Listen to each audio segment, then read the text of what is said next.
Bienvenue dans l'Ondée, le podcast de lecture. Alors, c'est vrai qu'ici, normalement, je vous fais des livres audio, mais vu que je ne fais pas que ça, j'ai aussi envie parfois de vous partager des lectures que je fais en parallèle, donc des lectures des fois plus contemporaines ou même tout simplement aussi d'autres classiques, mais voilà.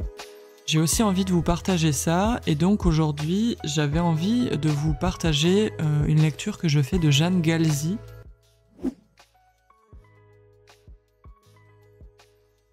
Alors, Jeanne Galzi, c'est une femme qui est née à Montpellier, et donc je lis d'elle, là, en ce moment, j'en suis à presque la moitié, je lis La Grand-Rue de cette femme. Et La Grand-Rue, c'est la Grand-Rue Jean Moulin, où elle a vécu du coup à Montpellier depuis qu'elle est née, en fait, tout simplement. Et alors, me direz-vous, alors mais de quoi ça parle ce livre? Et on pourrait croire que c'est juste une histoire bourgeoise, parce que il y a beaucoup de personnages qui sont des comtes, des vicomtes, vicomtesses, etc. Mais en fait, l'intrigue se situe euh, dans un immeuble qui se situe à la Grand-Rue. Euh, Peut-être, on peut supposer, là où Jeanne Galzi est née, donc au numéro 27 peut-être de la Grand-Rue. Et en fait, dans cet immeuble, il y a 3 étages. À l'entresol, il y a Hortense. Ensuite, juste au-dessus d'elle, il y a la famille Pigeot. Donc c'est le père qui est un croyant protestant qui vit avec sa fille Anaïs, surnommée Nazou. Et donc en fait, il l'élève seul parce que sa femme, je sais plus, je me rappelle pas bien, où elle est morte, je crois. Au dernier étage, en fait, tout en haut, là où il y a une belle vue, etc., sur la place, là où il y a le palais de la Bourse, etc., on retrouve la vicomtesse d'Alinde.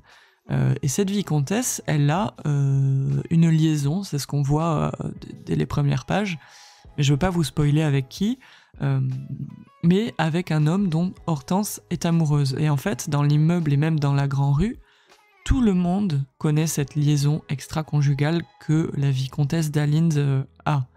Et donc on suit en fait cette espèce de chose, et donc on pourrait croire que c'est une histoire très bourgeoise avec des contes qui vivent des expériences sensuelles les uns avec les autres, et des trahisons, des rebondissements un peu à la telenovela, j'ai envie de dire, mais c'est pas exactement ça, parce qu'en fait, il y a le personnage de Nazou. Et Nazou, elle est très intéressante. Je crois qu'elle a 7 ou 8 ans. Et en fait, elle voit des choses. Elle est même emmenée par la vicomtesse chez elle. Et donc, elle s'émerveille parce que Nazou, elle est pauvre. Elle n'a pas beaucoup d'argent. Elle n'a pas sa mère. Son père est assez dur. Il est violent même. Je vous mettrai quelques passages quand j'aurai fini de lire le livre, parce que là j'en suis qu'à peu près à la moitié, mais il y a déjà des passages où on comprend qu'il y a de la violence. Et donc elle s'émerveille de toute cette bourgeoisie, de choses magnifiques, de meubles, de choses qu'elle goûte même culinairement chez la vicomtesse, etc. Et donc l'histoire de cette Nazou, c'est aussi l'histoire de l'enfant. Si vous voulez, c'est rare qu'un auteur ou une autrice, à cette époque-là, fin 19e, s'intéresse à l'enfant comme sujet principal de l'histoire. Et là, c'est là où c'est le plus intéressant, parce qu'en fait, au travers du personnage de Nazou, excusez-moi, c'est la chatte qui fait du bruit derrière. En fait, au travers du personnage de Nazou, il y a toute la violence patriarcale qui s'exerce. Et en fait, on voit à quel point elle intègre ces systèmes, et elle fait ces systèmes siens, en fait, siennes.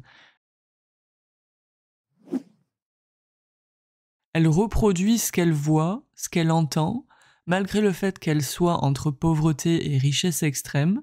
Et en fait, cette petite, elle veut juste avoir de l'amour, partager, être présente, et j'espère, parce que là j'en suis qu'à la moitié du livre, mais j'espère qu'il va y avoir un élan de sororité, qu'il va y avoir quelque chose entre les femmes,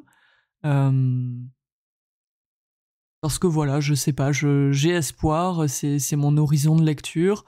Alors peut-être que je vais être déçu, peut-être que je serai pas déçu. Voilà, donc je vais continuer le livre pour vous en dire plus, mais en tout cas, jusque-là, franchement, Jeanne Galzi, La Grand-Rue, euh, un très très beau roman avec de très beaux passages poétiques. En plus, la structure est merveilleusement menée. Il y a une sorte de prologue et ensuite, en fait, on vit une semaine dans cet immeuble. Ça fait en séquençage lundi, mardi, mercredi, jeudi, vendredi, samedi. Il n'y a pas le dimanche. Voilà, donc en fait, en 220 pages à peu près, on vit une semaine dans cet immeuble de la Grand-Rue Jean Moulin, avec ses personnages, et c'est passionnant. Voilà, donc je vous invite à le lire. Moi, je vais continuer ma lecture et je reviens vers vous. Je reviens vers vous quand je l'ai terminé pour vous en dire plus. Ah, non, j'ai oublié. Je voulais vous parler de quelque chose parce que celles et ceux qui écoutent le podcast de lecture, enfin mes livres audio autour de George Sand sur l'histoire de sa vie, dans les derniers épisodes là que je vous lis, on voit comment George Sand traverse la douleur de la guerre, des disputes entre sa grand-mère et sa mère, et elle le fait notamment grâce à la fiction. Euh, Elle s'invente des ailes, elle vit des aventures comme ça, et c'est très touchant parce que dans le roman de Jeanne Galzi, le personnage de Nazou, justement, qui vit beaucoup de violence et d'incompréhension en tant qu'enfant, qu'on relègue à des activités jugées enfantines, elle fait à peu près la même chose, quoi. C'est-à-dire que elle s'invente des histoires, elle est là dans les rues, flic-floc, flic-floc.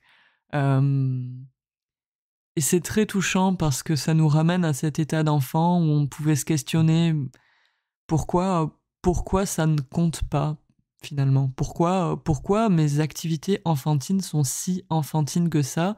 Pourquoi ça dérange? Pourquoi on n'y prête pas attention? Pourquoi ce n'est pas considéré comme on pourrait considérer les histoires d'adultes, finalement?